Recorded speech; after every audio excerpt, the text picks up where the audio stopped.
College میں پیش آنے والے واقعے کا قصہ تمام ہوا۔ صبح پنجاب کی وزیر اعلیٰ مریم نواز صاحبہ، عظمیٰ بخاری صاحبہ، مریم اورنگزیب صاحبہ اور ساتھ موجود ایک سٹوڈنٹ جو کہ عینی شاہد کے طور پر انٹرویو دے رہی تھی، آج جو اس نے اپنی سٹیٹمنٹ دی وہ انتہائی حیران کن تھی۔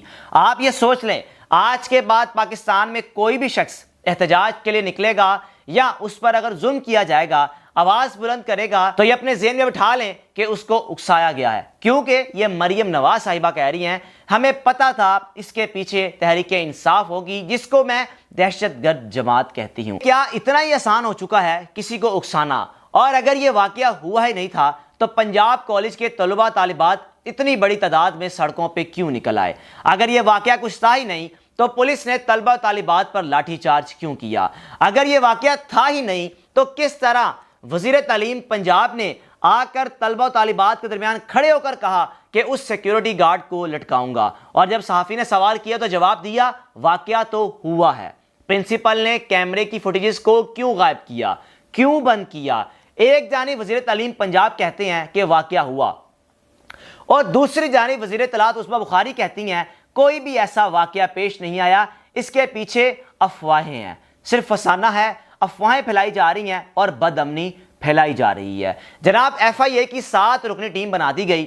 اس 7 رکنی ٹیم کا کام کیا ہے کہ آپ نے تحقیقات کرنی ہے کہ اس جھوٹی افواہ کو کس نے پھیلایا، کس نے دھندا فساد کیا، کس نے طلبہ و طالبات کو سڑکوں پر نکلنے پر مجبور کیا۔ میں یہ بات لازمی کہنا چاہوں گا کہ اگر پنجاب کالج میں یہ واقعہ ہوا ہی نہیں تھا تو کس طرح پنجاب کالج کی ٹیچرز، پنجاب کالج کی پرنسپل اور پنجاب کالج کی انتظامیہ نے طلبہ و طالبات کو میسیجز کیوں کیے کہ اگر کوئی سڑکوں پہ آیا تو اس کو سسپینڈ کر دیا جائے گا؟ ان کو اس بات کا کیوں شک تھا، کس بات کا خوف تھا، کس بات کا ڈر تھا کہ پنجاب کالج کے طلبہ طالبات سڑکوں پہ آ سکتے ہیں؟ اگر آپ کے کالج میں کوئی واقعہ تھا ہی نہیں، آپ کو تو بے خوف ہو کر اگلے روز پنجاب کالج جانا چاہیے تھا، طلبہ طالبات کو پڑھانا چاہیے تھا۔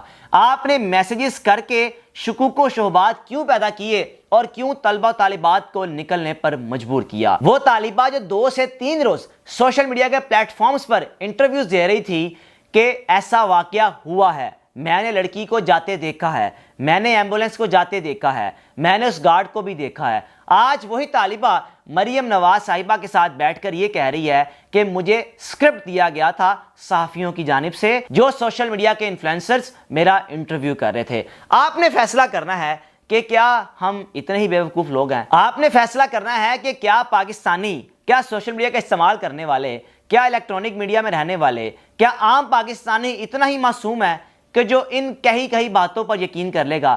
کیا وہ لڑکی بے وقوف تھی کہ اس وقت اگر صحافی کہہ بھی رہا ہے تو کس طرح وہ اتنا بڑا سٹیٹمنٹ دے رہی تھی؟ اور اگر اس کو سکرپٹ نہیں دیا گیا تو آج اس نے مریم نواز صاحبہ کے ساتھ بیٹھ کر یہ بات کیوں کی؟ اس کو کس نے مجبور کیا؟ اب ایک جانب پولیس سٹیٹمنٹ دیتی ہے ہم نے گارڈ گرفتار کر لیا، اگلے دن پولیس کہتی ہے کہ ایسا واقعہ ہوا ہی نہیں، اگر کسی کے پاس ثبوت ہیں تو ہمارے پاس آئیں۔ تیسری جانب شہر بانو صاحبہ 2 اشخاص کو ساتھ کھڑے کر کے کہتی ہیں کہ یہ باپ ہے اور چچا ہے۔ اب اس میں وہ شخص اپنی بات کو صحیح طریقے سے کر ہی نہیں پا رہا۔ اگر وہ واقعی وکٹم تھا یا اس کی بیٹی تھی، وہ اس کالج کا حصہ تھی، یا اگر واقعی اس کی بیٹی سیڑھی سے گری تھی تو کھلم کھلا بات کر سکتا تھا۔ چہرے پر ماسک ڈال کر سٹیٹمنٹ لینا، یہ کہاں لکھا ہوا ہے؟ جناب عالی، فیصلہ آپ نے کرنا ہے کہ اس کیس کے حوالے سے اگر کی حقیقت نہیں تھی، یہ واقعہ پیش ہی نہیں آیا تھا، تو طلبہ و طالبات سڑکوں پر کیوں نکلے؟ آج بھی طلبہ طالبات نکلے، کل بھی نکلے، پرسوں بھی نکلے، 2-3 روز سے نکل رہے ہیں، کیوں طلبہ طالبات سڑکوں پہ آ رہے تھے؟ آج تو گجرات یونیورسٹی کے طلبہ طالبات نے بڑی تعداد میں احتجاج کیا، کل جی سی یونیورسٹی کے طلبہ طالبات نے لاہور میں احتجاج کیا، اور اس احتجاج کی شدت بڑھتی گئی، احتجاج بڑھتا گیا۔ احتجاج کوئی تحریک انصاف کے لوگ مفلرز پہن کے تو کر نہیں رہے تھے۔ آپ کو کیا لگتا ہے کہ ان اسٹوڈنٹس کو تحریک انصاف نے